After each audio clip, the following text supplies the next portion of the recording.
Their story is not only about power, it is about family, fear, weakness, and silence. History does not ask us to worship or hate them. It asks us to remember what happens when power stops listening. In their final hours, the Romanovs had no palace left. There was no throne, no ceremony, and no imperial music. Only a locked house stood between them and history. A tired family waited behind wooden doors. Outside, Russia was breaking apart in civil war. Inside, the last imperial family was running out of time. For 3 centuries, their name had meant power. But power can disappear faster than anyone expects. The Romanovs once ruled one of Earth's largest empires. By 1918, they could not even control one room. The Romanov story began in 1613. Russia had survived years of chaos and uncertainty. A young Michael Romanov was chosen as Tsar. His election promised stability after disorder. From that moment, one family shaped Russia's destiny. Their empire grew through war, faith, and ambition. Peter the Great pushed Russia toward Europe. Catherine the Great expanded its power and prestige. The Romanovs became more than rulers. They became the living image of the Russian state. By the late 1800s, the empire looked magnificent. Palaces glittered while court rituals continued unchanged. But outside the palace walls, Russia was restless. Millions lived with poverty, hunger, and frustration. The empire was beautiful from a distance. Up close, its foundations were beginning to crack. Nicholas II inherited this fragile world in 1894. He believed deeply in tradition and sacred duty. But Russia needed a ruler for a modern age.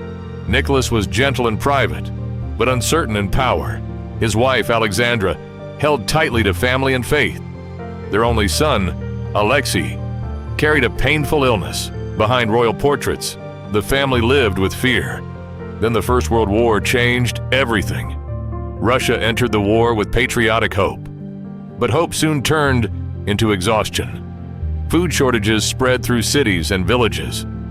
Soldiers died, families grieved, and trust weakened. Nicholas went to the front to command the army, but his absence left the capital exposed. Rumors moved faster than official orders. Anger gathered in Petrograd's frozen streets. In 1917, the old order finally cracked. Workers protested, and soldiers began to hesitate. The monarchy lost the force that protected it. Nicholas was isolated, pressured, and far from control. In March 1917, he gave up the throne. One signature ended more than 300 years of rule. The empire did not fall in one moment.